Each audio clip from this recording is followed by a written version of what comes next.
Diana, could you firstly tell us how you came to be involved in the work of Plastic Free Townsville, and if there are similar organisations in other Australian cities?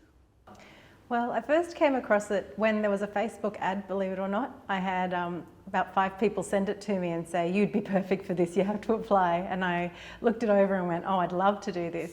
So amazingly, I got it. And there are other organisations that do slightly similar things, but our program is a national one. So Plastic Free Townsville is part of the National Plastic Free Places program. And it's quite a set program because it has worked really well. Are there many Townsville businesses working with you to reduce the use of plastic in their operations, and what are the challenges that they face? So there are 54 members at the moment in Townsville, which is pretty good. We'd love there to be double that easily, but 54 is great. And they do work with us. They find that I help them find solutions to the stuff they're stuck on, because when you're working on a business, it's really hard to know all about the packaging and look into it and to find out if it's the right stuff. So it's really helpful when I come in and can do that for them. The challenges they face are, well, cost is one of the big ones that they're afraid of, but we work with them on behaviour change as well, so we can help reduce some costs. So if some of the compostable packaging is a bit more, it balances out. And because bans are coming in, so the first Queensland single-use plastics ban starts on Wednesday next week, on the 1st of September, there will be several items like straws and cutlery and styrofoam containers and cups and plates and bowls which will be banned. That's where they've got to quickly scramble to find solutions, and I can do that. And the state government does work with us, so we help them roll out their single-use plastic pollution reduction plan, and by working with businesses, that's how we help to contribute to that. In what ways can people get involved in supporting the important work of Plastic Free Townsville and businesses that reduce their plastic use? Well, as a consumer or as a member of the community, you can start by bringing your own cup when you go buy a coffee or a hot chocolate or any drinks. Every takeaway cup that you don't use prevents it from ending up in the litter stream. So start bringing your own cup. There's some initiatives like Green Caffeine, which is a swap and go cup system where you just scan a cup out and the cafe gives you a reusable cup, and every time you go to a cafe that's linked, you can just swap it out and get a fresh cup. You can ask your favourite places if they're members of Plastic Free Townsville and ask them if they'll join, and that way we can promote them and support them and talk about these cafes joining that movement away from plastic. And just really being a mascot for it and being a champion of it by bringing your own stuff so that you're not using single-use takeaway items. So Diana, if you could just tell us a little bit more about Plastic Free and just take this wherever you want to go, just to inform our viewers, just in any way.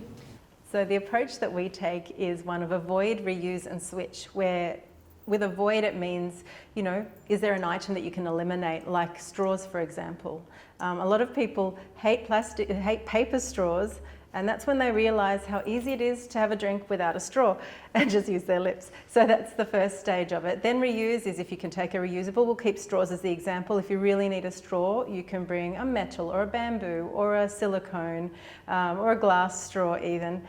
If you need to reuse. That way it'll be washable, it's used, ideally infinitely.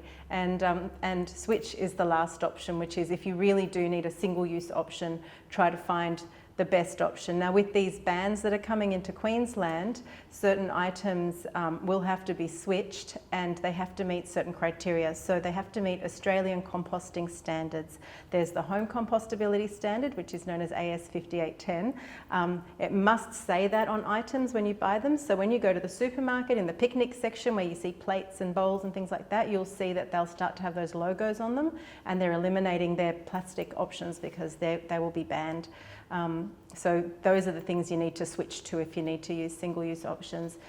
It's great because it's making people think about what happens to something when you throw it away. Where is away? when we throw something away.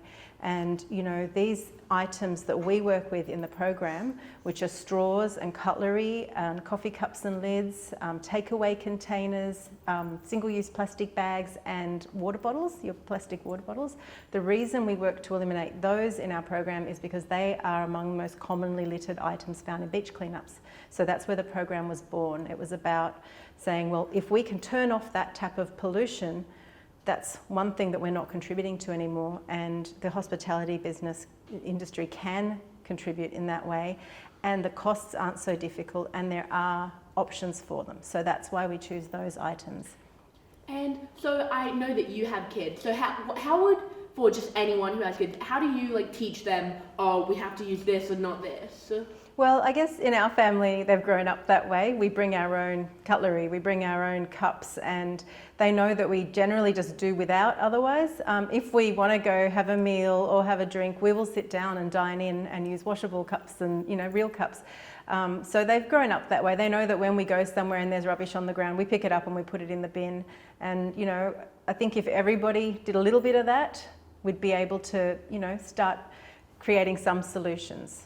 And it is simplistic in the sense that, you know, the big polluters are big industry giants, but we also drive demand, you know, consumption drives that production. So if we start to opt out and go, no, we're not doing that, things have to change. And even with these bans coming into place and people being more aware of pollution and plastics and microplastics, you know, even the packaging industry is starting to release more and more options that are plastic free because of demand. So we are creating changes, and I'm seeing that everywhere, and more businesses that I talk to have already started to take steps. So that is a sign of positive change.